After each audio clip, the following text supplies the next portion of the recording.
نے کیا کیا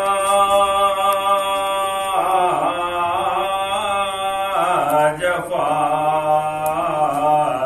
کی نشا کی ہوئی آل مشکل کشا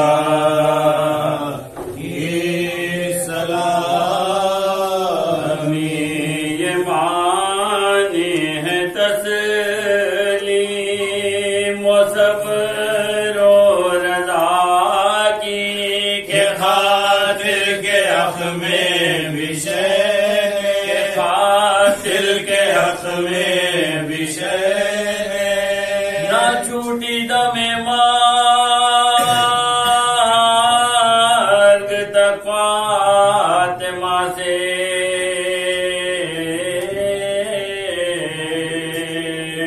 اطاعت علی کی عبادت خدا کی رہے عاشقی سے مجرور دونوں رہے عاشقی سے مجرور دونوں یہ حالت مخدوم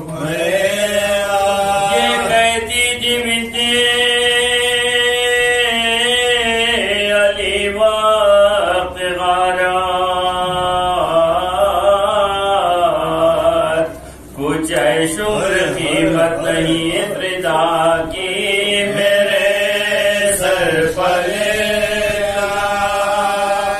رہنے جس کو میرے سر پر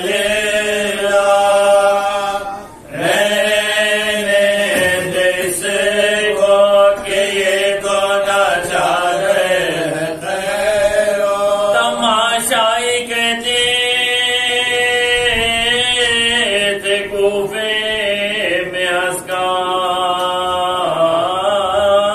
اسکار یہ سرننگ زینب ہے قدرت خدا کی اٹھا تو جس کی ماں کا جنازہ اٹھا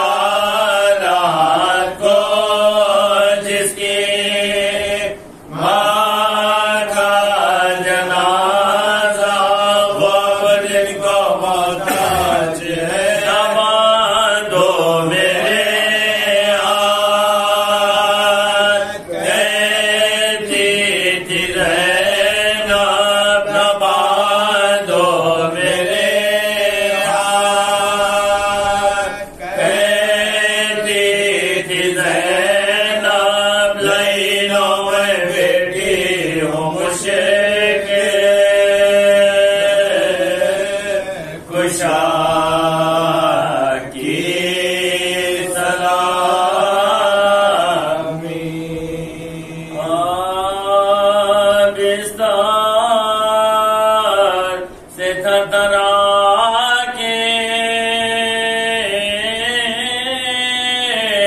اٹھی تھام کر رسا خبر نبی وفات آخری پڑا ہم سائیوں کے گھر گئی رخصت کو کا لو صاحب گھر کچھ لو صاحب گھر کچھ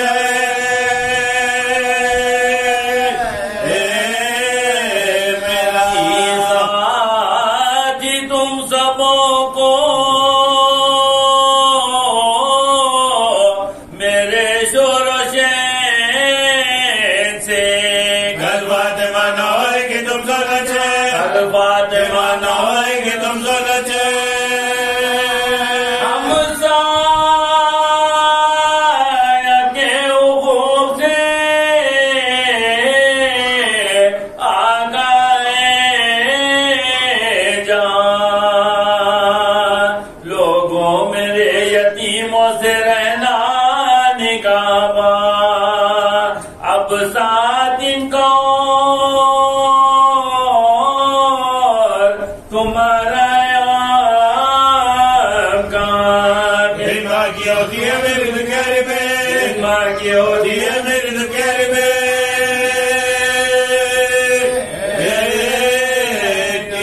پل پل اپنے بچوں کے آنسو بہاتی ہوں تم پر حسن حسین کو میں چھوڑ جاؤں تم پر حسن حسین کو میں چھوڑ جاؤں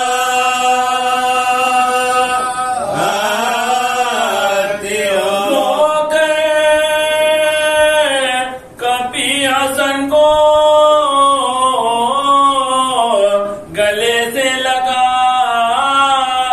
لیا آغوش میں حسین کو گائے بٹھا لیا رخصت کیا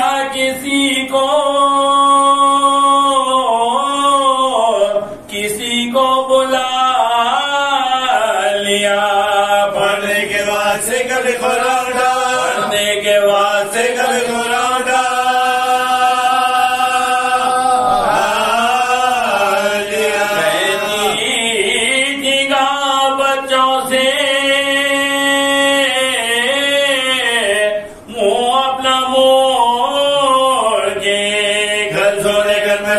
بستی کو چھوڑ سونے گھر میں سونا ہے بستی کو چھوڑ آرزو کے قبر میں مجھ کو لیتا شبیر میرے مردے کا قبل کو پھر خود کا نہیں بچائے نہ جائے ناگا کھیلتے ہوئے دونوں تھے ناگا کھیلتے ہوئے دونوں تھے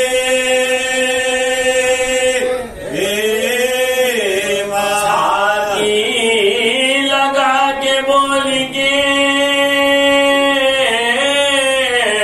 لو ہم تو مارتے تم سے سلوک کے کیا لوگ سے ظلم دیکھے کیا لوگ یہ کہتی تھی کہ غش نے دیا موت کا پیام حجرے سے نکلے روتے ہوئے اقربا تمام ترتیب ناز کے لیے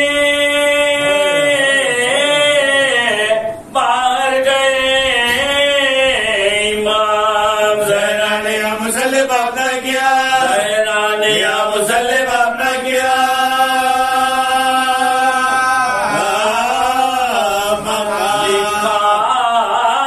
بس نماز عشاء کی ادا ہوئی اور بول اٹھا کے بند نبی کی غزا اور بول اٹھا کے بند نبی کی غزا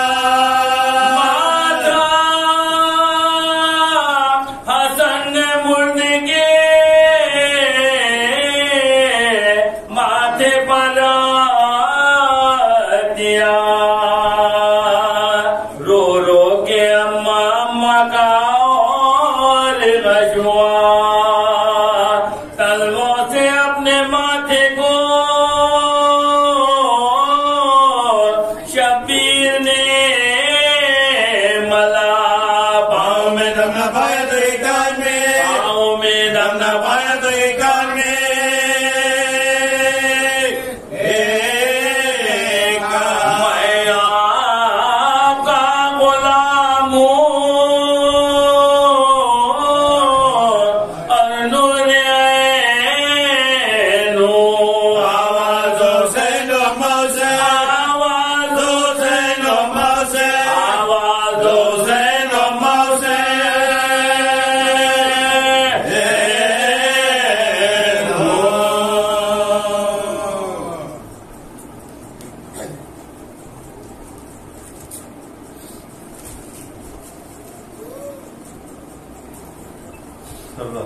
اللهم صل على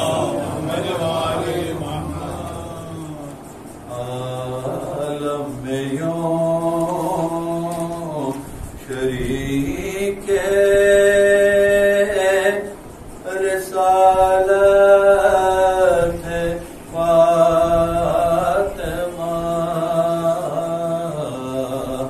عالم میں یوں شریک ہے رسالت ہے فاطمہ رحمت نبی ہے سایہ رحمت نبی ہے سایہ رحمت ہے فاطمہ عالم میں یوں شریک ہے شوہر ولی پدا ہے پیغمبر اس امام کتنی عظیم دین کی کتنی عظیم دین کی طاقت ہے فاطمہ عالم میں یوں شریک ہے مریم کا فاطمہ سے بلا کیا مقابلہ مریم کا فاطمہ سے بلا کیا مقابلہ مریم تو عابدہ ہے مریم تو عابدہ ہے عبادت ہے فاطمہ مریم تو عابدہ ہے عبادت ہے فاطمہ دونوں کے اشتراک سے سجدہ قبول ہے دونوں کے اشتراک سے سجدہ قبول ہے حیدر اگر نماز ہے حیدر اگر نماز ہے نیت ہے فاطمہ عالم میں یوں شریک ہے رسالت ہے فاطمہ رحمت نبی ہے سایہ رحمت ہے فاطمہ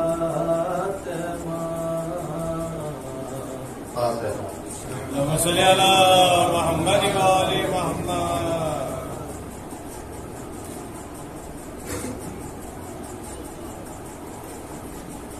رو کے کہتی تھی فاطمہ زہرا سن لو روداد یا حبیب خدا غم سے جلتا ہے اب جگر میرا کیا یہی اجر ہے کیا یہی اجر ہے رسالت کا محمد کے گلا بابا خوب برسا مجھے ملا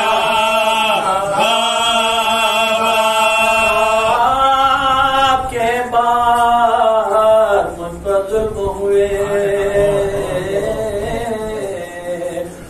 کو امت نے دیے صدمے، وہ مصائب اٹھائے میں نے، دن پڑھتے تو رات ہو جاتے، اچھا ہوتا جو میں گزر جاتی آپ سے پہلے کا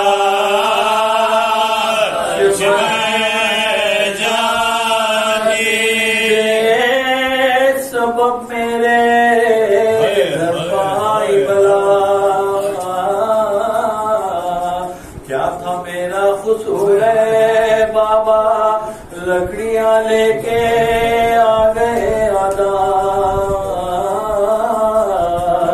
میرے دروازے کو جلا ڈالا، ختم جو روز جفا ہوئی مجھ پر، ظلم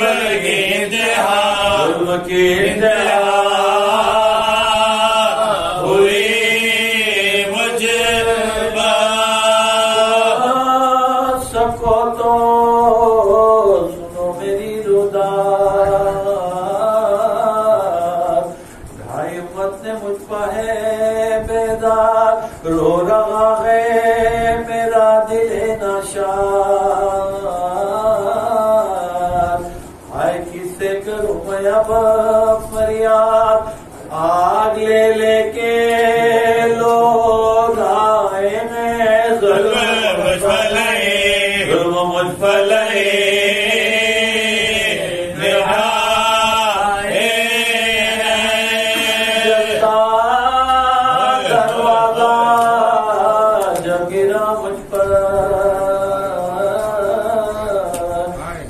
دیوار سے میں لگ کر رحم کھایا نا مجھ پر پانی پاؤں ملو رکھا در پر، مجھ کو دروازے سے دبا ڈالا، سے پہلا جلا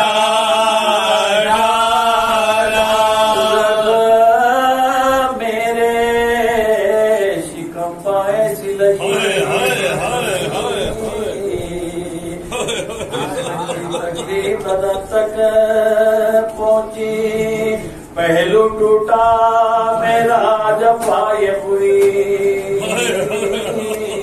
دورو دیوار سے میں دبتی رہی، کوئی فریاد کو نہیں آیا، میری امداد کو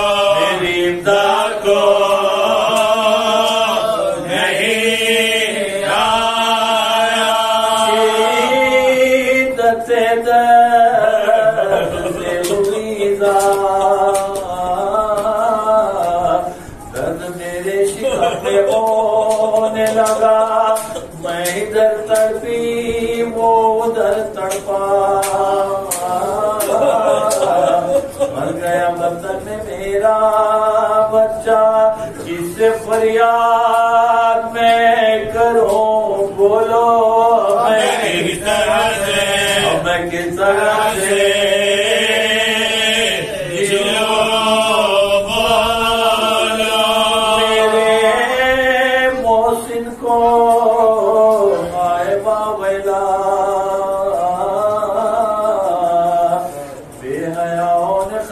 کر ڈالا، بے سبب مجھ پر ظلم ہے ڈھایا، اب نہیں کوئی پوچھنے والا، منہ کو اشکوں سے دھوتی رہتی ہوں، اپنے محسن کو لو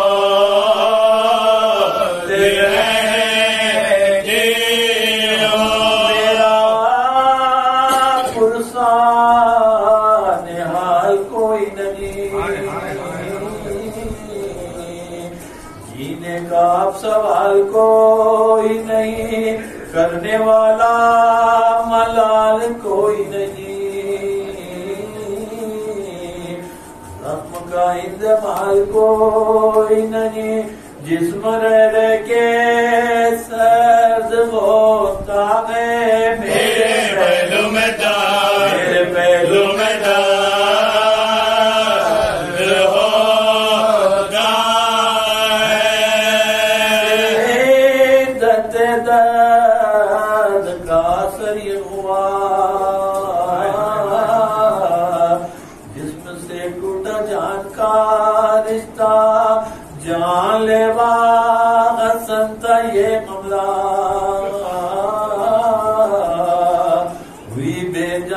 فاطمہ زہرا مجتبی کر کے پیر رونے لگے پیر کر سر حسین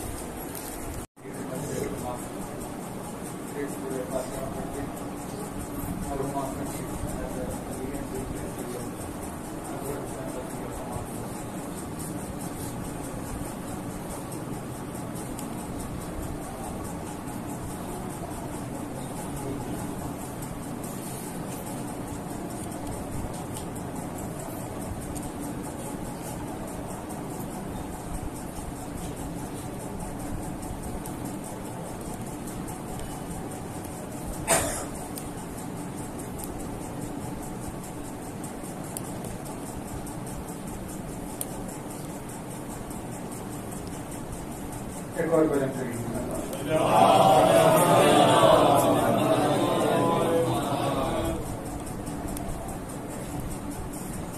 لا حول ولا قوة إلا بالله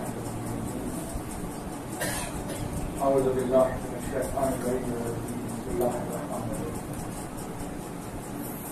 الحمد لله الذي حصلت عن رؤيته أبصار الناظرين وعجزت عن ناحيه أرحام الراحمين صل على محمد وآله الطاهرين ولعنة الله على أعدائهم وخذلة المنكرين من الآن إلى قيام يوم الدين أما بعد فقد قال الله سبحانه تبارك وتعالى في كتابه المبين وقوله بسم الله الرحمن الرحيم الحمد لله رب العالمين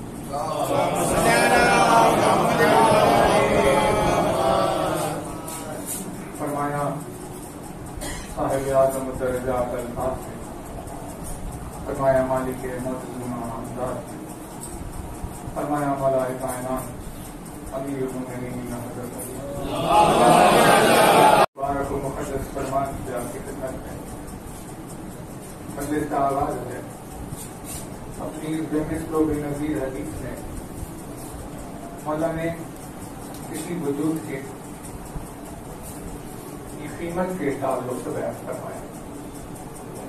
آپ تھوڑا سا ڈسٹربنس ہو رہا ہے, آپ سمجھ کر قریب آ جائیں, سامنے آ رہا ہے تو مجلس واضح رہے گی. سلوات پڑھتے ہوئے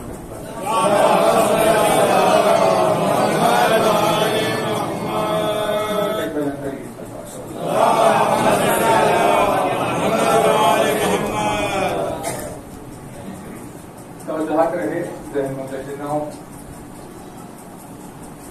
مولا کے جس مبارک و مقدس فرمان سے خدمت میں آپ کے ذکر کا آغاز فرمایا.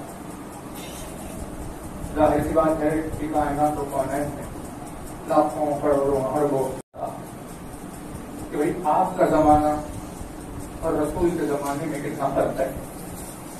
یہ بتائیے کہ زمانے رسول میں کہا گیا علی کا یہ فرمان آدم کے زمانے پر بیٹھتا ہے یا نہیں, اس کا اطلاق زمانے آدم پر ہوتا ہے.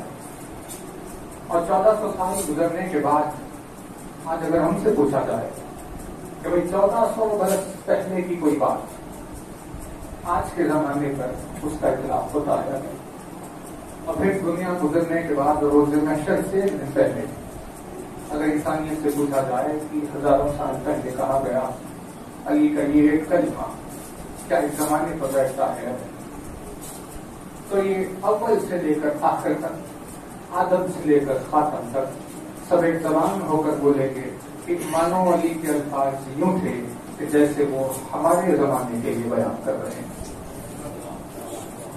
چاہے وہ ہزاروں سال پہلے کی بات کیوں نہ ہو یا ہزاروں سال بعد کی بات کیوں نہ ہو, علی کے لفظوں نے ابتدا اور انتہا کو اپنے احاطے میں لے لیا. اور الفاظ ایسے نہیں ہیں کہ زمانے کے گزرنے کے ساتھ ساتھ ضعیف یا کمزور ہو جائیں. وقت کا دامن لفظوں پر غالب نہیں آ سکتا، ایسا جملہ بیان کیا ہے نا، کیونکہ آج کی بات آج کے لیے ہوتی ہے، کل کی بات کل کے لیے، زمانہ بدل جائے تو بات بدل جاتی ہے، لیکن ایک بات ہے اپنے مقام پر قائم، دنیا شروع ہو رہی ہے اور ختم ہو رہی ہے، کائنات کے آغاز سے لے کر اس کے انجام تک ان الفاظ پر کوئی اثر ہی نہیں ہوتا۔ یعنی بات یہ واضح ہوئی کہ علی کے لفظ وقت کو اپنے احاطے میں لے لیتے ہیں، وقت الفاظ علی کو اپنے احاطے میں نہیں لیتا، اسی سبب سے الفاظ علی پر وقت کے گزرنے کا کوئی اثر ہی نہیں ہوتا۔ یہ زمانہ آئے گا لیکن لفظوں کی اہمیت ایسی، جس کی زبان سے نکلے ہوئے لفظوں کے اوپر زمانہ اثر نہیں کرتا تو بھلا اس کہنے والی زبان کے اوپر زمانے کا کیا اثر ہوگا؟ یعنی عقل کے لیے، ایک فکر و تدبر کرنے والے کے لیے زبان علی کا نکلا ہوا ایک جملہ کافی ہے اس نتیجے تک پہنچنے کے لیے کہ علی کی ذات زمان و مکان سے بے نیاز ہے۔ بہرحال کرنے کی طرح بیان کیا، ہر وجود کی قیمت اتنی ہی ہے جتنا اس میں کمال پایا جاتا ہے۔ کیا کہنے ان الفاظ کی بزرگی کے، ایک جملے میں ہر ہستی کی قیمت کو طے کر دیا، چاہے کسی زمانے کا ہو، چاہے کسی زمین کا ہو، چاہے کسی مزاج کا ہو، چاہے کسی قسم کا ہو۔ مطلب فرماتے ہیں وجود کی قیمت اتنی ہی ہے جتنا اس میں کمال پایا جاتا ہے۔ اب اگر سورج کی قیمت اتنی زیادہ ہے کہ ساری انسانیت کی زندگی اس سے وابستہ ہے کہ اگر ایک دن سورج نہ نکلے تو زمین کا نظام درہم و برہم ہو جائے گا، تو پتا چلا کہ اس دنیا کی زندگی کی بقا سورج کا کمال ہے، اس کمال کے اعتبار سے سورج کی قیمت طے کی جائے۔ کسی انسان کے وجود کی بات فرماتے ہیں انسان کی قیمت وہی ہے جتنا اس میں کمال پایا جاتا۔ دنیا کا نظام بھی ہے، یعنی اگر آپ انٹرویو کے لیے جائیں گے تو جب کمپنی سوچ رہی ہے کہ ہم انہیں کیا دیں، آپ کی جو سیلری طے کی جائے کہ انہیں کیا دیں، تو وہ طے کرنا ہوگا آپ کے کمال کی وجہ سے ہوگا۔ وہ کمال کو دیکھ کر قیمت لگا رہے ہے نا، اسی لیے ہمارا فرمان ہے ہر وجود کی قیمت اتنی ہی ہے جتنا اس میں کمال۔ اب اس فرمان کو بیان کرنے کے بعد دو قیامت خیز پہلو بیان کیے اور کہا کہ اگر کوئی اس کمال سے کم قیمت لگا رہا ہے جس میں جتنا بھی کمال ہے اس کی اتنی قیمت، مطلب فرماتے اب جب لوگوں نے دیکھا کہ ہاں اس کا کمال یہ ہے، اس کی قیمت یہ ہونی چاہیے، لیکن اگر اس کمال سے قیمت کم لگائی جا رہی ہے تو اللہ فرماتے ہیں یہ حسد کی دلیل ہے، یہ جلن کی دلیل ہے، وہ حاسد ہے، اس وجہ سے کمال کو وہ اجر نہیں دے رہا، وہ قیمت نہیں دے رہا، وہ اہمیت نہیں دے رہا جس کا وہ کمال اہل ہے۔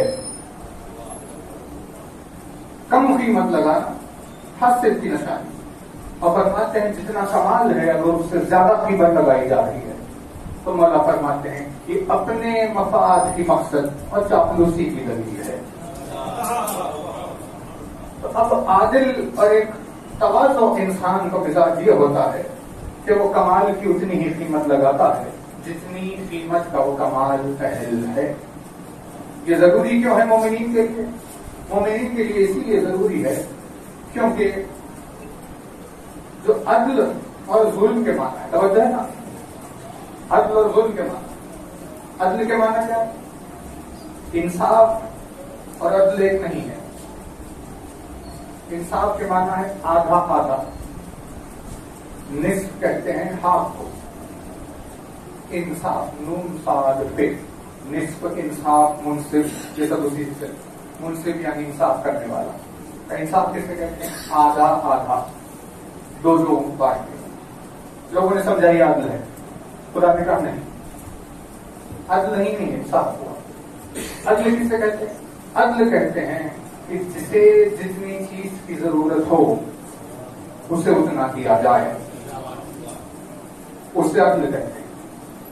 اسی وجہ سے اگر گھر میں معصوم بچے پل رہے ہو اور ماں باپ بھی پل رہے ہو, اور اگر کسی نے آ کر یہ کہا کہ اس بچے کے لیے بھی ایک روٹی اور آپ کے لیے بھی ایک روٹی, تو عادل نہیں کہلاتا ہے نا, کیونکہ بچے کے لیے اور روٹی کافی ہے اور بڑوں کے لیے 2 روٹی چاہیے.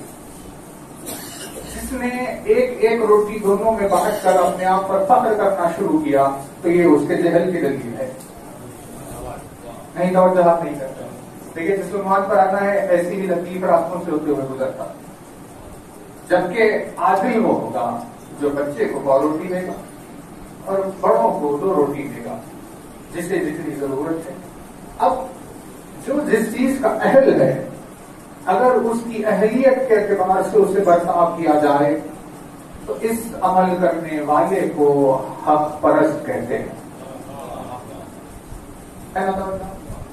کیوں؟ کیونکہ اس نے عدل سے کام دیا. ظلم کسے کہتے ہیں؟ ظلم کہتے ہیں یعنی ظلم کا معنی یہ نہیں ہے کہ آپ کسی کو جا کر مارے, کسی کا قتل کر دیا, فساد پھیلا دیا تبھی ظالم ہو گئے, ایسا نہیں ہے. ظلم یعنی اہلیت کو اس کے مقام سے ہٹا دیا یا مقام پر نااہل کو پہنچا دیا یا اہل کو ہٹانے کے موقع پر خاموش رہے یا نااہل کے آ جانے پر بھی خاموش رہے.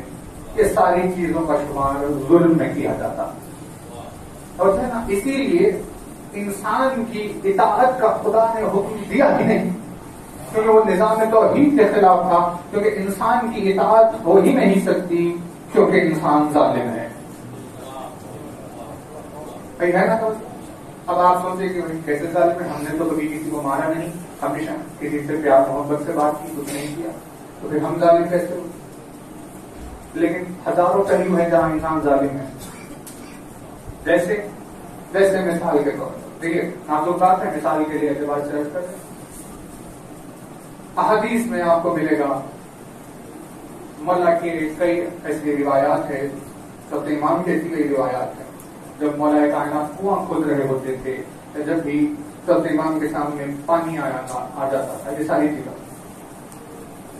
تو ایک جام, ایک کوزہ, اس میں وضو ہو جاتا تھا. ایک کوزے میں مولا نے وضو کر لیا. اس سے ایک بات سمجھ میں آئی کہ وضو کے لیے کتنے پانی کی ضرورت ہے. اگر انسان نے اس پانی سے ایک قطرہ زیادہ استعمال کر لیا تو اسے کہتے ہیں ظلم. نہیں توجہ نہیں کیا. اسی سبب سے انسان ہمیشہ ظالم ہی ہوتا ہے. عجب عجب رخ ہے اس کے ظلم کے کہ بھائی جتنے پانی کی ضرورت تھی اس سے زیادہ استعمال کر لیا, جتنے کھانے کی ضرورت تھی اس سے زیادہ کھا لیا, جتنے لباس کی اسے زندگی میں ضرورت تھی اس سے زیادہ رکھے ہوئے, جتنی جائیداد اس کو چاہیے تھی اس سے بڑا بنا گیا. یہ سب کیا ہے؟ یہ سب ظلم ہے نا. کیونکہ اگر لباس ہمارے پاس زیادہ ہوئے تو اس کا مطلب یہ ہے کہ کسی کے پاس کم ہو گئے. جائیداد ہمارے پاس زیادہ ہو گئی تو اس کا مطلب یہ ہے کہ کسی کے پاس کم ہوگی, اور جو وہ محروم رہ رہا ہے وہ ہماری زیادتی کی وجہ سے اسی لیے ظلم ہے. اسی سبب سے انسان کی اطاعت کا خدا نے حکم نہیں دیا کیونکہ انسان ہمیشہ ظالم ہوتا ہے.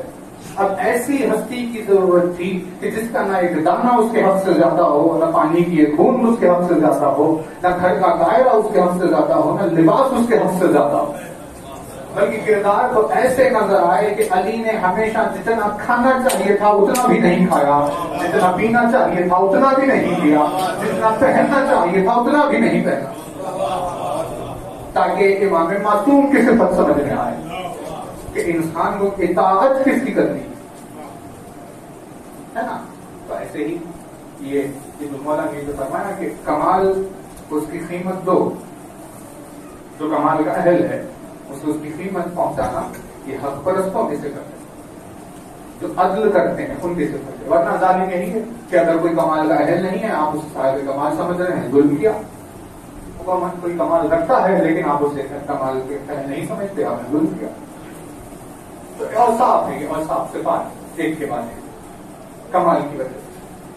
انہیں تمام میں انسان اگر اپنے اندر صفات جمع کرے تو اس کی قیمت بلند ہوتی ہے نا. کسی نے علم حاصل کیا اس کی قیمت زیادہ ہو, کسی نے علم کے ساتھ تقویٰ حاصل کیا اس کی قیمت ہوئی اور ہوئی, کسی نے ایمان, کسی نے اخلاق, کردار, یہ ساری چیزوں سے قیمتیں بدلتی ہیں, کیونکہ جس سے پر پائی جاتی اس سے قیمت ایسی. پروردگار عالم نے جب خود اپنی قیمت لگانی چاہیے, قیمت توحید, ایسا کمال ہوگا اس میں, کیا قیمت لگے گی اس کی بتائیں. خیر اس کی بات کیا کرے, انسان سامنے والے انسان میں جس میں کمال پایا جاتا ہے اس کے کمال کو برابر پہچان نہیں سکتا. کسی دوسرے کے کمال, جانوروں میں جو کمالات پائے جاتے ہیں انسان انہیں پہچان نہیں سکتا کتنا کمال کا. عجیب عجیب مناظر آپ کی آنکھوں کے سامنے آتے. ہمارے گھر کے سامنے کبوتر گھونسلہ بنایا بیٹھا, کبھی آپ نے اگر کھڑے ہو کر دیکھا کہ کیسے بنا رہا ہے, کیا اس کے شعور کا عالم ہے. جانور ایک چھوٹا سا پرندہ ہوتے ہوئے اسے ہر سلیقہ پتا ہے اپنی زندگی کا. انسان ان کمالوں کی تعریف کبھی نہیں کرتا. تو جب جانور کے کمال کو نہیں پہچانتا, وہ اپنے آپ کے کمال کو نہیں پہچانتا, اس کی مخلوقات کے کمال کو نہیں پہچانتا, کیا ممکن ہے اس سے کہ وہ انبیاء کے کمال کو پہچانے, ملائکہ کے کمال کو پہچانے؟ کیا ممکن ہے اس سے کہ وہ کمال توحید کو پہچانے؟ کوشش کرنے والوں کے لیے اللہ نے راستے کو فراہم کر دیا. جب اس نے خود اپنی قیمت لگانی چاہی تو اپنی اس قیمت کو نفس علی کو قرار دیا.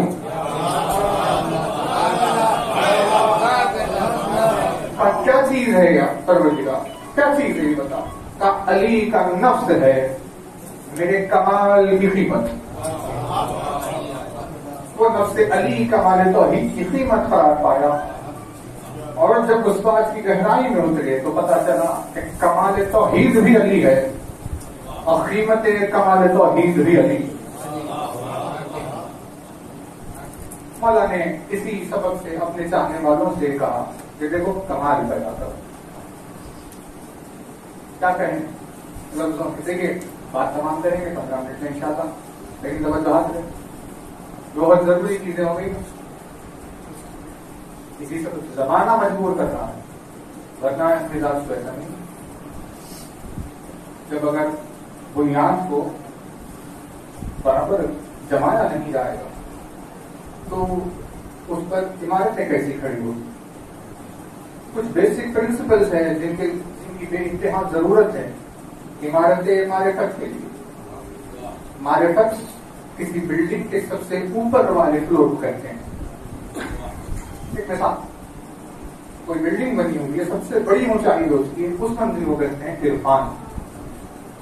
لیکن ضروری ہے کہ وہ بلڈنگ کسی محکم زمین پر بنے, ورنہ زمین میں اگر توازن نہ پایا جائے تو عمارتیں کھڑے ہونے کا سوال ہی پیدا نہیں. عرفان کی کمی دلیل ہے اس بات کی کہ بنیادیں ٹھیک نہیں ہیں. جب بنیادوں پر کام اگر نہیں ہوگا تو یہی عمارتوں کے نام پر ایک سے بڑھ کر ایک چیز کھڑی ہوگی, لیکن آپ کو بتا دیں 2 دن میں رہے گی, ہے نا. توجہ ہے. اسی لیے مولا نے کتنا زور دیا, مولا فرماتے ہیں کمال پیدا کرو. اور کیا لطیف جملہ ہے, اس حسن و خوبصورتی سے بیان کر دیا. دشمن کے لیے, کیونکہ قیامت تک کے لیے علی کی نگاہ ہے, کہ وہ دشمن ہو گئے, دین و خدا کے دشمن. آج بھی روزہ محشر تک کتنی دنیا پریشان, لیکن مولا نے فرمایا کیا کرے, دشمنی دشمن پھیل رہے ہیں ہر طرف, کیا کرے. مولا نے فرمایا لڑنے جھگڑنے میں فساد میں اپنا وقت برباد نہ کر. وہ یہ کہہ رہا ہے تم یہ کہہ رہے ہو, وہ جواب دے رہا ہے تم جواب دے دو. اس نے کہا بھائی اللہ ایک کیسے ہوگا, تم نے جو بھی اب جو چل رہا ہے دنیا کا, آپ اگر نارتھ کا ماحول دیکھیں گے, ہندو مسلمان کا کیا عالم بن گیا, کیا تماشے دنیا میں ہو گئے, اور جو مسلمان آپس میں کتنے تماشے چل رہے. بہرحال یہ ساری چیزیں فلٹر ہو کر آخری چیز پر اگر آپ آ جائیں کہ وہی ہم شیعہ ہیں, اس میں بھی 50 اختلافات پیدا ہو. تو مولا نے کہنا ان تمام چیزوں میں نہ پڑو. اگر تم دیکھ رہے ہو کہ دین خدا کا کوئی دشمن ہے اور تم چاہتے ہو کہ اس پر غالب آ جاؤ, مولا نے فرمایا دشمن کو زیر کرنے کے لیے اپنے میں کمال پیدا کرو. یعنی مولا نے یہ نظام دیا کہ تمہاری توجہ دشمن پر نہیں ہونی چاہیے, تمہاری توجہ اپنے آپ پر ہونی چاہیے کہ جتنا طاقتور دشمن ہے تو تمہاری توجہ یہ نہ ہو کہ بھائی وہ کتنا طاقتور ہوتا جا رہا ہے، اس میں کیا کیا چیزیں مولانا نے فرمایا اپنے آپ میں کمال کرنا، ہزاروں کمال ایسے بات ہے کیا بیان کرے آپ کی خدمت میں، لیکن ہمیں محسوس ہوا دنیا تمام میں جو چیز کی ایک کمی ہو گئی، عام چیز بہت زیادہ ہے نہیں، دوسروں میں نہ ہو تو نہ ہو، لیکن جہاں علی کا نام آ جائے وہاں ان تمام چیزوں کی کمی سے دل میں درد ہوتا ہے۔ اور صاحب نے ایک صفت، جس صفت کا نام ہے وفا، مومنین کے متقین کے کمالات ان کے اوصاف میں سے ایک صفت ہے وفا۔ کا بھائی آخر کیا چیز ہے یہ وفا؟ کہتے کسے ہیں وفا؟ یعنی ایک ایسی بنیادی صفت، کچھ صفات ہے نا جن کے بغیر ایمان کا تصور ہی نہیں، ان میں سے ایک ہے وفا، بنیادی اوصاف، یعنی جس میں وفا نہیں پائی جاتی اس میں ایمان نہیں پایا جاتا، کیونکہ وفا ایمان کی لازم صفتوں میں سے ایک ہے۔ یعنی آپشنل جیسے ہوتا ہے کمپیوٹر میں ایک آپشنل اپڈیٹ ہوتی ہے، ایک آپ کی ضرورت ہوتی ہے، نیسیسٹی ہوتی ہے، مینڈیٹ، تو یہ وہ نہیں ہے کہ بھائی آپشنل ہے جسے حاصل کر لیا یا چھوڑ دیا برابر، وفا وہ صفت ہے جس کا ہونا ضروری ہے۔ کسے کہتے ہیں؟ کہتے ہیں کہ کسی ایک دامن کو تھامنے کے بعد اپنی ساری زندگی صرف کر دینا اسی دامن کے ساتھ، اسے کہتے ہیں وفا۔ چاہے اختلافات ہو، چاہے لڑائی ہو، چاہے جھگڑے ہو، چاہے جو بھی ہو، لیکن وفادار کبھی اپنے ساتھ کو نہیں چھوڑتا، نہیں توجہ نہیں کرتا، لیکن لطیف پہلو ہے، بہت لطیف پہلو، اور اگر منزلیں بدلے تو بے وفائی کی دلیل ہے۔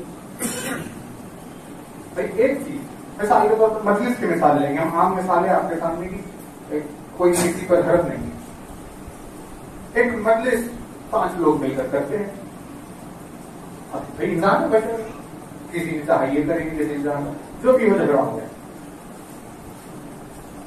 تو اب جب جھگڑا ہوا تو کہا بھائی ٹھیک ہے آپ یہاں کر لیجیے مجلس، ہم وہاں کر لیں گے مجلس۔ اگر دونوں اس پر راضی ہو جائے تو اس کا مطلب یہ ہے دونوں وفادار نہیں ہے نا، کیونکہ جو منزل ہے بنیادی مقصد اگر وہ ٹوٹ رہا ہے اور اس کے ٹوٹنے پر ہم راضی رہیں تو دلیل وفا نہیں ہے، بلکہ وفا کی دلیل یہ بنے گی کہ چاہے جتنے اختلافات ہو رہے ہو، چاہے جتنے جھگڑے ہو رہے ہو، بھلے ہی ہم اپنی خواہشوں کو دفن کر رہے ہو، لیکن جو ایک مجلس ہوتی تھی وہ ایک ہی ہوگی، ہم اسی کے ساتھ رہیں گے، یہ ہے وفا۔ چاہے وہ مجلس ایک ہو، چاہے وہ اشرفانہ ہو ایک ہو، چاہے وہ گروہ ہو ایک ہو، چاہے وہ انجمن ہو ایک ہو، اگر تقسیم ہو رہے ہیں تو وفا نہیں ہے۔ یہ منزل تلخی سے گزرنے کی منزل ہے، جب دل کی تلخی برداشت کرنے کی صلاحیت پیدا ہوگی انسان تبھی اس منزل پہ پہنچے گا، ورنہ جنہیں اپنے خواہشات کو منوانا ہو انہیں نہ وفا کی فکر ہوتی ہے نہ تقوی کی فکر ہوتی ہے۔ تو ایک صفت بیان کی وفا۔ دین خدا کا آغاز ہوا ہی وفا سے ہے۔ آدم نے آتے ہی کہا کہ لا الہ الا اللہ، یہ جو نظام ہے آیات کا، احادیث کا، انبیاء کا، جہاں جہاں آپ کو لفظ الا ملے گا بس وہاں پر لوگوں کی وفا کو آزمایا جا رہا۔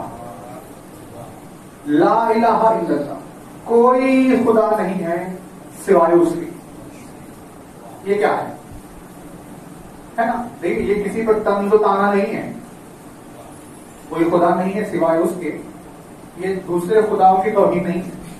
ہم دیکھ رہے تھے وہ جو چل رہا ہے بازار نارتھ میں، تو ہندو لوگ کہہ رہے ہیں کہ بھائی آپ کے پاس کلمہ ہے لا الہ الا اللہ اور ہمارے پاس دوسرے کلمے ہیں۔ ہم جب اپنا نعرہ لگاتے ہیں جب ہندو ذہنیت چل رہی ہے، ہم جب اپنا نعرہ لگاتے ہیں تو ہم کسی دوسرے کو برا نہیں بولتے، ہم بس اپنی بات کرتے ہیں جو بھی ان کے نعرے. لیکن آپ کا عجب نعرہ ہے جس میں آپ دوسروں پر بھی تہمت لگا دیں کہ بھائی لا الہ الا اللہ ہے نا. وہاں بیٹھے ہوئے تھے، ایک بہت بڑی ان کی داڑھی تھی، ان کا لباس تھا، ساری چیزیں تھی، لیکن جواب نہ دے پائے. اب بدنام کون ہوا بتائے؟ بدنام تو اسلام ہو گیا. لا الہ الا اللہ کسی دوسروں پر تہمت نہیں ہے کہ بھئی کوئی خدا نہیں ہے سوا. لا الہ الا اللہ در حقیقت میں تمیز وفا سکھا رہا ہے. جب ایسا نہ ہو کہ تم آج ادھر آئے ہو، کل لات کے پاس چلے جاؤ، کل عزا کے پاس چلے جاؤ، کبھی منات کے پاس چلے جاؤ، پھر ہمارے پاس آ جاؤ اور پھر دیندار باقی ہوگا. ایسے نہیں ہوگا. آئے ہو ہمارے پاس تو پھر اب کسی کی طرف توجہ نہ کرنا. اسی لیے کہا لا الہ الا اللہ. لا الہ الا اللہ وفاداری کی آزمائش ہے، کسی کی توہین نہیں. شروع ہوا لا الہ الا اللہ سے. آدم نے، نوح نے، ابراہیم نے، موسیٰ نے، عیسیٰ نے 1,24,000 انبیاء ایک کلمے کو بار بار دوہرا رہے. لا الہ الا اللہ. کتنا عرصہ نہیں گزرا ہوگا بھائی. ٹائم سپین اگر آپ دیکھیں، آدم 1000 برس ان کی زندگی، نوح 2500 برس، یعنی دو نبیوں میں یعنی 3500 سال ہو گئے. روز سن رہے ہیں، یعنی 3500 سال میں کتنے دن ہوں گے؟ امت سن رہی ہے لا الہ الا اللہ، لا الہ الا اللہ، لا الہ الا اللہ. 2 نبیوں میں 3500 سال کا وقفہ ہو گیا. 1,24,000 انبیاء اگر ایک ایک دن بھی کہیں تو 1,24,000 دن بھی نہیں ہوگا. جسے بار بار سنایا جا رہا لا الہ. اتنا زیادہ زور اثر وفاداری پر کیوں دیا جا رہا؟ یعنی 1,24,000 انبیاء نے مل کر انسان کو سکھانا چاہا کہ ایک دامن کو تھام لو اور اب اس کے بعد دامن بدلتے ہوئے نہ پھرو. اور جب خدا نے 1,24,000 انبیاء سے وفا کی تعلیم دیتے دیتے اپنی حجت کو جب تمام کر دیا، تب آخری رسول کی زبان سے کہلوایا کہ وہ کہیے کہ من کنت مولا ہو فہذا علی. اس کا سبب کیا ہے؟ اس کا سبب یہ ہے کہ اتنے تمام عرصے تک ہم نے انہیں وفادار بنایا تاکہ یہ آخری کلمہ جب ان کے سامنے آئے تو ان کے مزاج میں علی سے وفا پیدا ہو. علی سے وفا پیدا ہو. خدا نے عجیب مثال میں بات کی. اپنا نام ایک جگہ رکھا، 3 بتوں کا نام ایک جگہ رکھا ہے نا، لات، عزا اور منات. کہا کہ دیکھو ان تینوں کے پاس نہ جانا، ہم سے وفا نبھانا. مولا نے دیکھیے خیر وہ تو بہت ایک طویل عنوان ہو جائے گا، لیکن سب سے بدترین خصلت ہے بے ایمان کے ساتھ وفادار ہونا. سب سے بدترین، سب سے خوبصورت ترین، حسین ترین صفت ہے ایماندار سے وفادار ہونا، اور سب سے بدترین صفت ہے بے ایمان سے وفادار ہونا. اسی لیے مولا نے صفین میں یہ کہا کہ کیا ہو گیا تم لوگ، حق پر کھڑے ہو کر تمہیں دعوت دیتا ہوں، میرا ساتھ نہیں دیتے. اور وہ باطل پر کھڑا ہوا ہے لیکن اس کا ساتھ دینے والے اسے نہیں چھوڑتے. ایسا ہو کہ میں اپنے 10 اسے دے دوں، اس کا 1 میں لے دوں. تو یہ مولا کا جملہ کس چیز کی طرف اشارہ کر رہا ہے؟ کہا بھائی ان کی وفا کو تو دے دو. باطل پر ہو کر ایسے وفادار، حق پر کیسے وفادار ہونے چاہیے. یہ مولا کی زمانے تک بات محدود نہیں تھی. 11 اماموں نے یہ مرثیے کو دہرایا کہ دنیا میں مخالف ہے، بے ایمان ہے، لوگ اس کے ساتھ وفادار ہیں اور ہمارے ساتھ وفا نہیں کرتے. اور آج بھی پردہ غیب میں وہ اپنی نظر سے ہی دیکھ رہا، کبھی دین کی حقانیت آیا ہے پھر بھی وفا نہیں کرتے. اتنی بنیادی صفت کو بیان.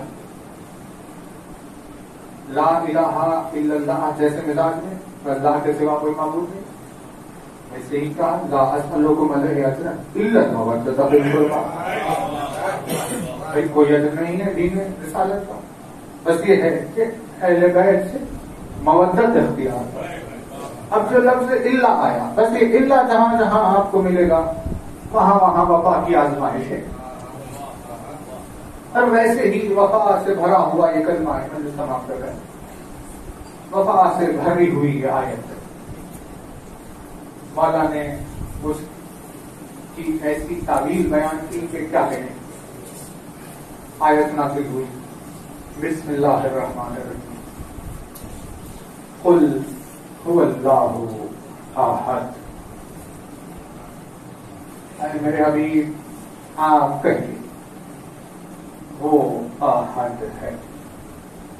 لوگوں نے توجہ احدیت کی، اس کی انڈیویجوالٹی کی طرف پلٹ دیا، پھیر دیا، جبکہ اگر وہ احد ہے، اپنے احد ہونے کا اعلان کر رہا ہے تو وہ احد پرستی کی بھی امید رکھے گا، ہے نا؟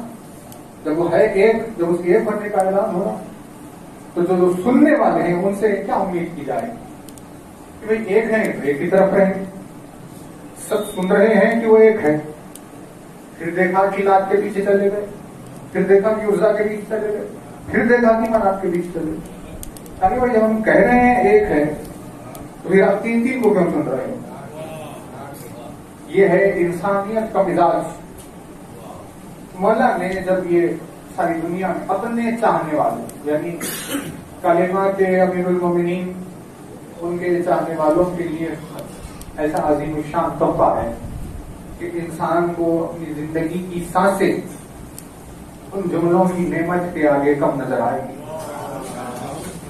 اگر کوئی غور و تدبر سے دیکھے تو حیات چھوٹی نعمت ہو جائے گی۔ جو اس حیات میں علی کے ایک جملے کو سننا نصیب ہو گیا تو ساری حیات سے بڑا معجزہ ہے، ساری حیات سے بڑی وہ نعمت ہے۔ ایسی نعمت کہا ایک ہے نا، تو دیکھیے بات تمام کریں، حالانکہ ہم نے سوچا گزرا تھا اس آیت پر، بات کچھ اور ہو گئی۔ آیت آئی قل هو اللہ احد، چاہے قل هو اللہ احد ہو، لا الہ الا اللہ، لا اسألکم علیہ اجرا الا المودۃ فی القربى، ایسی جتنی تمام آیتیں ہیں سب صفت وفا سے بھری ہوئی، جس میں ایک ایک کی بات، صرف ایک کا ذکر کیا، بھائی ایک بس ایک خط، تم نے تھام لیا بس تھام لیا، اب پھر راستے کو پلٹنا نہیں پھیرنا۔ یہ وزن اور جو بیان کے جیسے کوئی ہلکی چیز ہوتی ہے تو جدھر کی ہوا چلی ادھر چلی گئی، لیکن جو وزن چیز ہوتی ہے وہ ہوائیں چل رہی ہے وہ اپنے مقام پر کھڑا ہوا۔ تو آپ اگر پہاڑ کو اور کاغذ کو دیکھیں گے تو دونوں میں تھوڑی سی ہوا چلی، کاغذ روکے چلا گیا نہیں، لیکن طوفان نہ آئے، زلزلے آئے چلے گئے، پہاڑ وہیں کا وہیں کھڑا ہوا۔ ویسے ہی جن کے ظرف بے انتہا ہلکے ہوتے ہیں وہ ہواؤں کے ساتھ بیٹھتے ہوئے چلتے رہتے ہیں، وفا نہیں پائی جاتی، لیکن جو ظرف علی کی محبت سے وزنی اور بھاری ہو جاتے ہیں وہ زمانے میں انتشار کی پھیلنے والی ہواؤں سے اپنے راستے سے نہیں ہٹتے۔ بہت بڑا شعور ہے مولا نے قیامت، یہ ایسے مرثیے ہیں علی کی زبان، مولا نے فرمایا تمہیں یہ بھی نہیں پتا کہ وفا نبھانی کہاں ہے، جو اہل نہیں ہے اس کے ساتھ وفادار بنے ہو، جو اہل ہے اسے چھوڑ کر جا رہے ہو۔ آج بھی دنیا میں ہوئی کہ دنیا دکھاوے پہ چلی جائے گی، ہم نے آ کر ممبر پر آپ کے سامنے میٹھی میٹھی باتیں کی، سب ہمارے پیچھے آ گئے، لیکن ہم نے دو جملے کڑوے کہہ دیے تو سب نے چھوڑ کر چلے گئے۔ تو دنیا نے دیکھا کہ اچھا ایسے چل رہا ہے، تو اب جو بھی محراب میں ہے، جو بھی ممبر پہ کتنی زیادہ مٹھاس سے بات کر رہا ہے کہ کیا کہتے ہیں، شہد کی مٹھاس اس کے آگے کم پڑ جائے، لیکن دنیا یہ سمجھ نہیں رہی ہے کہ جب الفاظ میٹھے ہوتے ہیں تو پیچھے کی نیتوں میں کڑواہٹ پاس جاتی ہے۔ دیکھیے بیسک چیزیں اس میں کوئی بڑی بات نہیں ہے، آفس میں سکھاتے ہیں سب ہمارے نوجوان کہ جو غصہ ہے نا، غصہ کہتے ہیں غصے کا باطن نہیں ہوتا، غصے کا باطن نہیں ہے، یعنی اس کے پیچھے کچھ نہیں، اسے غصہ آیا، اس نے غصہ کر دیا، چیخ کر اپنی ساری باتوں کو باہر رکھ دیا جو غصے میں تھا، لیکن کوئی نرمی سے بے انتہا مٹھاس سے بات کر رہا ہے تو کہتے ہیں کہ اس کے پیچھے باتیں نہیں ہیں، کیونکہ وہ ٹرانسپیرنٹ نہیں ہے، کسی چیز کو دبا لیا گیا، چھپا لیا، غصہ ہے کہ جو تھا وہ بول گیا. یہ بے انتہا زیادہ ضروری شعور ہے کہ جہاں ہر بولنے والے کے الفاظ اس کی نیتوں کا بتا دے رہے ہیں. زمانہ اپنی لاؤ شعوری میں وفا نبھانے کے سلیقے کو نہیں سیکھا. کوشش کرنے والے کریں گے. بہرحال دیکھیے انشاءاللہ آیت آگے جائیں گے. مولا نے قل هو اللہ احد کو ایسے جملے سے سجایا تھا. آیت ہے آیت قرآن مجید کی آیت. قل هو اللہ احد سورہ توحید کی آیت. سورہ توحید کی پہلی آیت. کیا وزن نہیں ہوگا آیت؟ پورا عرب گنگ ہو چکا تھا جب آئی انا آتینا کل کوثر. دیکھیے بہت زیادہ لطیف ہے. انا آتینا کل کوثر دیکھنے کے بعد دنیا خاموش ہو گئی, کچھ نہیں کہیں گے. قل هو اللہ احد سے آگے کیا کہا جا سکتا؟ کیا کہا جا سکتا؟ احد احد محشر آ جائے گا. محشر اس آیت کی مکمل تفسیر نہیں ہوگی, وضاحت نہیں ہوگی کیا ہے. قل هو اللہ احد اتنی زیادہ قیامت خیز توحید کے شاہکار سے بھری ہوئی آیت. علی نے آیت کے آگے ایک جملہ لگایا کہ جس سے اس آیت کا حسن اور بڑھ گیا. یہ بلاغت و فصاحت کا وہ ہنر ہے جس سے دلیل بنتی ہے کہ وہ بولنے والی زبان لسان اللہ ہے. کہا قل هو اللہ احد جب آئے علی نے کہا ہوا احد لا بتعویل العدد. آیت کے آگے نقطے نکلنے کی گنجائش نہیں, نقطہ نکلنے کی گنجائش نہیں. لیکن اگر آیت کے آگے کوئی ایک جملے کو بیان کر رہا ہے تو اس کا مطلب یہ صاف ظاہر ہو گیا کہ وہ آیت ہے آیت قرآن صامت, اور جس نے اس کے آگے کوئی الفاظ رکھے تو وہ بولنے والا ہے قرآن ناطق. محشر تک کے لیے زندگی کم پڑ جائے گی الفاظ لے کی وضاحت میں. بہرحال دیکھیے یہی کوشش ہے خاصار کی کہ ہمارے جو بھائی ہیں ان کے سامنے وہ الفاظ بار بار دوہرا کر سینے میں بٹھا.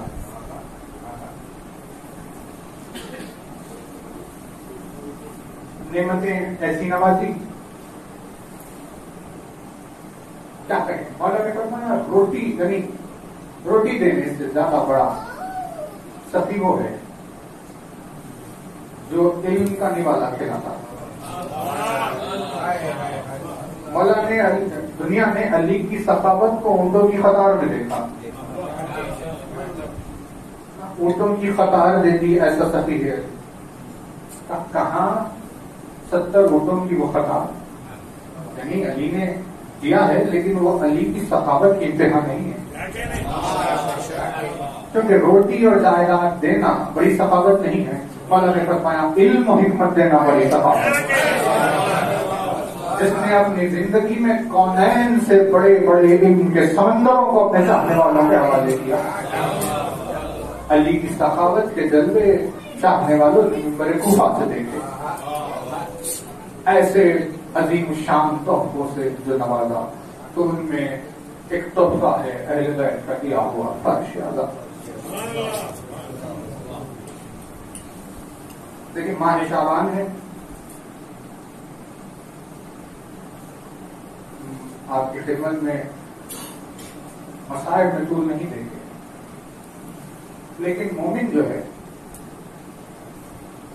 دل ٹوٹا ہوا مومن. آج کے زمانے میں اگر آپ کو دنیا کے مزاج سے اگر خوش ہوتا ہوا کوئی نظر آ گیا کہ یہاں دنیا بہت ٹھیک ہے تو وہ ایمان کی دلیل کہاں ہے؟ مومن کا تو خون میں خدا نے بول دیا کہ آدم کے زمانے ہو چاہے آدم کا زمانہ, مومن ہمیشہ دنیا کے مزاج سے رنجیدہ ہے, کیونکہ دنیا نے کبھی ایمان کے ساتھ انصاف نہیں کیا. وہ مزاج ٹوٹا ہوا دل رکھ تب تک جو مومن اپنی زندگی گزارتا ہے بس اس کے سامنے چلتے چلتے اپنی دنیا کی مصروفیات میں جہاں بھی کھویا ہوگا بس گزرتے گزرتے راستے سے کہیں بیٹھا ہوا ہے کہیں ٹھہرا ہوا ہے بھلے ہی سونے کے لیے لیٹا ہوا ہو بس کہیں سے اگر اسے آ جائے آواز حسین. یعنی مومنین کے دل انتظار میں تڑپ رہے ہیں. اس تڑپ میں اس کا نام ان کے دلوں کو ان کے آنکھوں کو ان کے وجود کو اشکبار کرنے کے لیے وہ نام کافی. یہ ماہ مبارک یہ ماہ مقدس پروردگار عالم کے اس نور کی ولادت کا یہ مہینہ لیکن بس اسی 3 شعبان کی روایت سے مجلس تمام کرے. ایک کوہرام کائنات میں برپا ملائکہ کی آمد و رفت کو دیکھ کر فطر اس حیرت میں پڑا ہوا تھا. زمین پر ملائکہ کے آنے جانے اور طواف کرنے کو دیکھ کر عرش اعظم رشک کر رہا تھا. فضاؤں کی خنکی اور ماحول میں پائے جانے والی بہار کو دیکھ کر جنت الفردوس رنجیدہ ہو رہی. ایسا ماحول اس زمین پر پایا ہوا تھا. کبھی کیا ہو رہا ہے آخر ہو کیا رہا. کہا یہ اللہ کے رسول کا جو دین ہے اس کو بچانے والے کی آمد کی تیاری ہو رہی.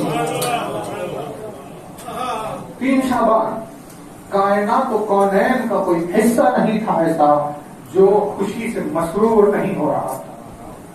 ایسے عالم میں جب حسین کو رسول کے سامنے لایا گیا چہرے حسین کو دیکھا تو رسول کی آنکھیں اشکبار ہو گئی.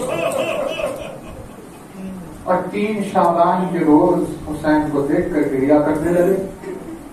لوگوں نے حیرت سے سوال کیا کہ ساری کائنات میں خوشی کا یہ عالم اور آپ کی آنکھوں میں آنسو یا رسول اللہ کا اس کا سبب کیا ہے. مظلوم جو ہوتا ہے جو مظلوم ہوتا ہے وہ جب خوش ہوتا ہے اس وقت بھی آنسو بہائے جاتے ہیں.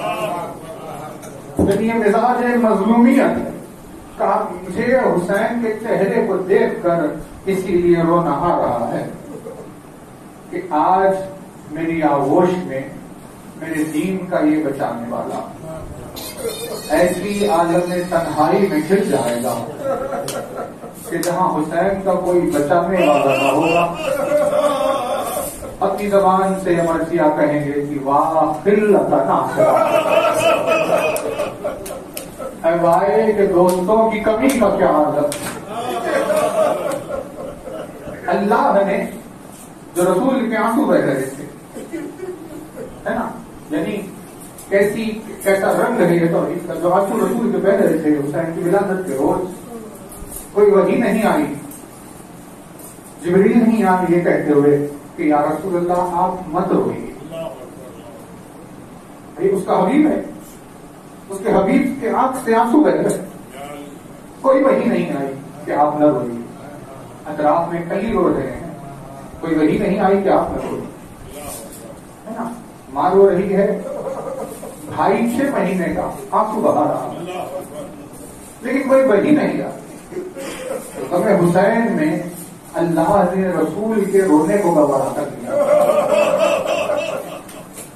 یہی آغوش میں پلتے پلتے بڑے ہوئے حسین اور ایک روز اپنی کمسنی میں اپنی دلی کے عالم میں مسجد نبوی کی طرف جا رہے تو دیکھا اپنے بھائی کو کہ وہاں سے آ رہے ہیں اور امام حسن کے پاس ایک کھیتنی کا بچہ تھا جس سے وہ کھیل رہے. یہ منظر دیکھا اپنے بھائی کے قریب پہنچے پوچھا بھیا یہ کھیتنی کا بچہ آپ کو کہاں سے ملا. تو امام نے جواب دیا کہ ہمیں ہمارے نانا نے دیا. بس یہ سننا تھا. ایک کتاب میں لکھی ہوئی روایت الگ ہوتی ہے ادادار اسے جو محسوس کرتا ہے وہ کیفیت الگ ہوتی ہے. یہ سننا تھا کہ حسین تیزی سے مسجد نبوی کی جانب بڑھے. جتنی تیزی سے آ رہے تھے لیکن جیسے ہی رسول کی نگاہ پڑی حسین پہ چہرے تو حسین وحی ہو گئے.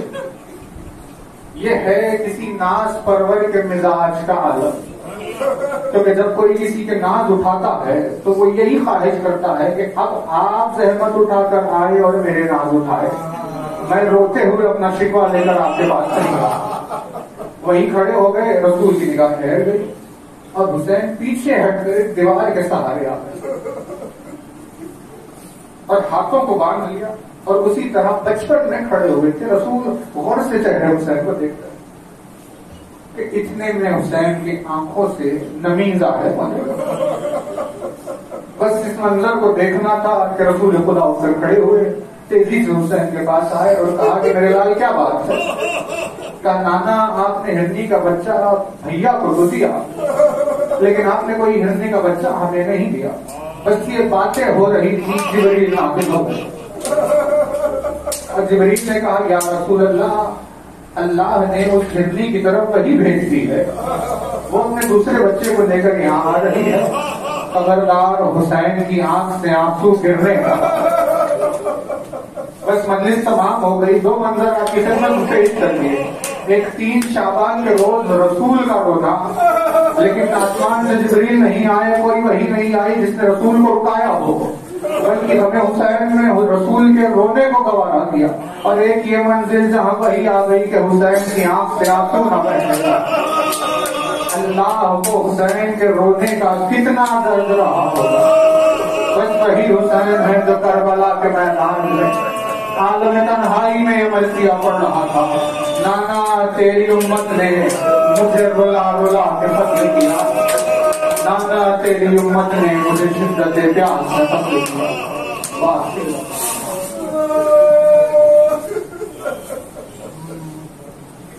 اللہ رحمت اللہ وسيعلم الذين ظلموا أي منقلب. پروردگار عالم ہمارا کو مخاطب اس مقدس مہینے گزرے ہوئے مبارک مہینے, آنے والے مقدس مہینے اور اس تمام مبارک ایام سعادت کی رسید دعا ہے تمام صاحبان ایمان کو اپنی جوان کرے.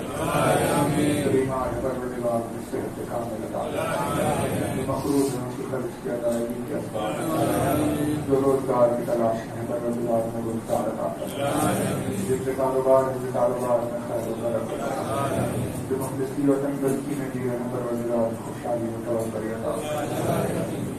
ساری سرزمین پر علی کی محبت کے بعد بزرگوں سے تنگا سلسلہ کر وہاں پروردگار اس زمین کے جس گوشے جس خطے میں تیرے نظر کے جاننے والے ان سب کی جان مال عزت اور آبرو کی حفاظت کرے. دشمنان اہل بیت کو نابود کر, مقامات مقدسات کی حفاظت کر. خدمت میں آپ کی ایک مرتبہ اور التماس ہے کہ ایک سورۃ فاتحہ پڑھ لیجیے. کنیز حیدر کی دل کے دیگر ادوار سے نبی و تمام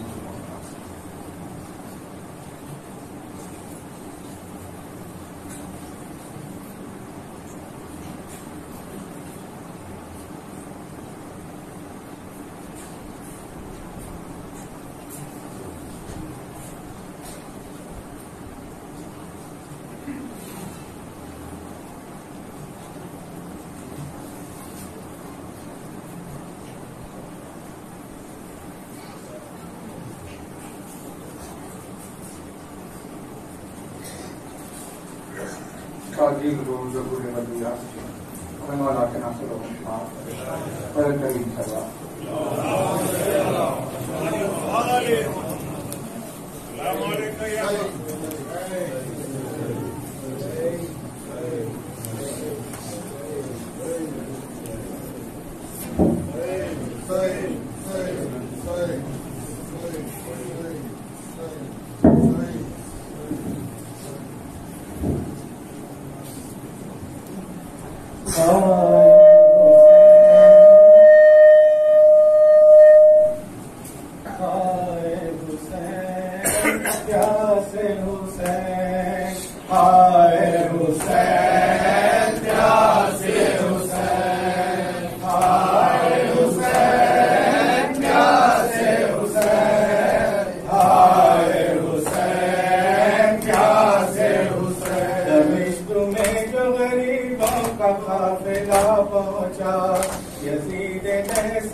کہا زمین کی گود میں اسلام کا ستارہ ہے، زمین کی گود میں اسلام کا ستارہ ہے، میرے غریب کو لاکھوں نے مل کے مارا ہے، ہائے حسین پیاسے حسین، ہائے حسین پیاسے حسین، ہائے حسین پیاسے حسین۔ یتی سے زینب نے ایسی تمہارا غضب کیا تیرے لشکر نے روز عاشورا، میرے حسین کو جنگل میں گھیر کر مارا، علی کا کر دیا برباد گھر کا گھر سارا، جو بے کفن ہے ابھی تک علی کا پیارا ہے،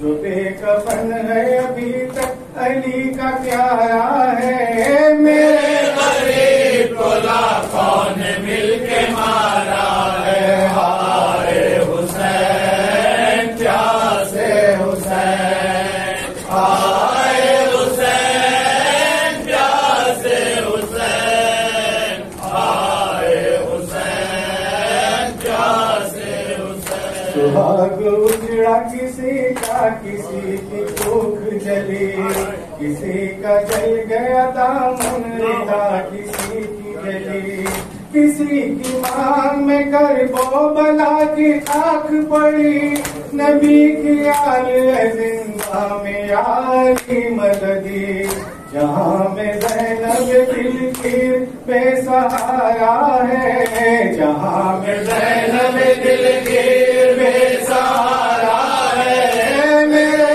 غریب کو لاکھوں نے مل کے مارا ہے، ہائے حسین پیاسے حسین، ہائے حسین پیاسے حسین، ہائے حسین پیاسے حسین۔ شہید ہو گئے عباس و قاسم و اصغر، وہ میرے آن و محمد وہ میرے نور نظر، میں تجھ کو ڈھونڈ کہاں بے زبانی اصغر، بتاؤ بی بی اور میں آج کس کس پر، شفیع نے صفت پیغمبر کا سر اتارا ہے، شفیع نے صفت پیغمبر کا سر اتارا ہے، میرے غریب کو لاکھوں نے مل کے مارا ہے، ہائے حسین پیاسے حسین،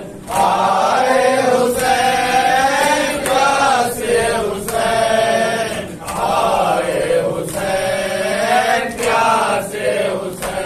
رنجو ستم و جور اور شفا کب تک، رسول دادیاں بلوے میں میری رات کب تک، رہے گی قید میں اولاد مرتضیٰ کب تک، نبی کی آت پہ یہ ظلم ناروا کب تک، مجھے تو موت ہی عالم میں اب گوارا ہے، مجھے تو موت ہی عالم میں اب گوارا ہے، میرے غریب کو لاکھوں نے مل کے مارا ہے، ہائے حسین پیاسے حسین، ہائے حسین پیاسے حسین، ہائے حسین پیاسے حسین۔ تیرا یہ شان ہے کربلا رہے گا یاد،